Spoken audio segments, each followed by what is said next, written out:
Hi students, I am Binita Mondol, your physics teacher at KKM College Jamui. In the previous lecture on thermoelectricity, I have discussed about Seebeck effect.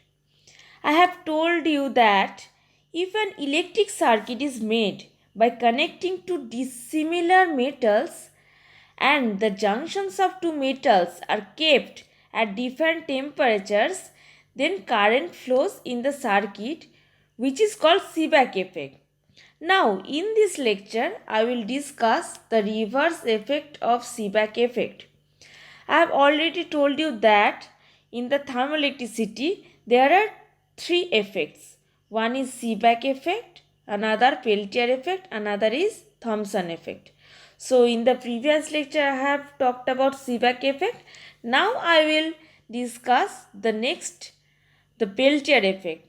Why the Peltier effect is called reverse of Seebeck effect? Let's see.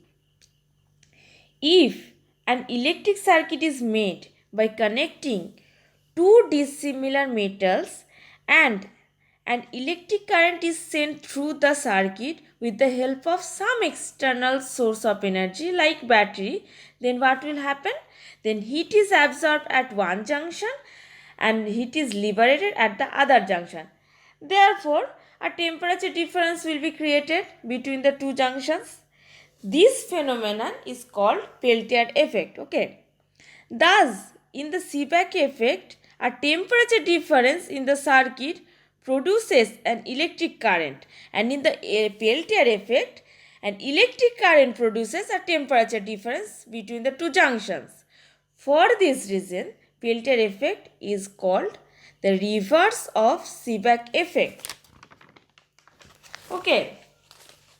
Now let's consider a thermocouple made up of copper and iron including a battery in the circuit as shown in the figure you can see. Okay. Now let send a current through a battery and the current from the battery passes from iron to copper through the junction A and from copper to iron through the junction B. If now initially the two junctions are at the same temperature, okay, the current passes through the junction will produce a temperature difference between the junctions. Okay, this is the Peltier effect. Now let's see which junction will be hot junction and which will be cold junction. It has been found that heat is absorbed at junction B and heat is produced at junction A. Thus, B is the cold junction and A will be hot junction. Now, if we change the direction of the current, what will happen? The junction A will be cold junction and B will be the hot junction. Therefore, we can say that Peltier effect is a reversible process, reversible effect. If we change the direction of the current, then the hot and cold junction will be interchanged. You are already familiar with another effect, Joule effect. Okay, it was in your 12th standard class. In the Joule effect, also heat is produced and it is called Joule heating. Here only the heat is produced, not heat is absorbed. Now, but there are some differences between Peltier effect and Joule effect. What are the differences? One is Peltier effect takes place only at the junctions, okay, at the junctions of two dissimilar metals. But Joule effect takes place throughout the whole conductor. Now another thing is Joule effect is independent of the direction of the current and always it produces heat. Means it is Joule is or it is always a heating effect. Okay, but the Peltier effect produces heating or cooling both and it depends on the direction of the current. I have already told it this point. The Joule effect is a irreversible effect whereas Peltier effect is reversible.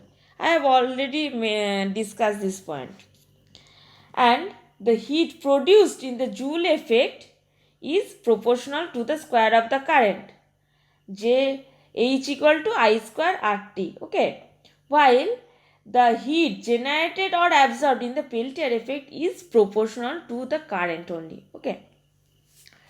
Now, to understand the Peltier effect completely, we have to learn an important quantity known as the Peltier coefficient, which is denoted by pi. Okay. It is defined as the energy evolved or absorbed at the junction of a couple when unit charge passes across the junction. The unit of pi is joule per coulomb. If a current I ampere flows through the junction for t seconds, then the charge that passes through the junction will be what? I into t coulomb. Okay. Hence the energy absorbed or liberated will be pi into I into t joule, or pi into I into t divided by J calorie. But J is the mechanical equivalent of heat.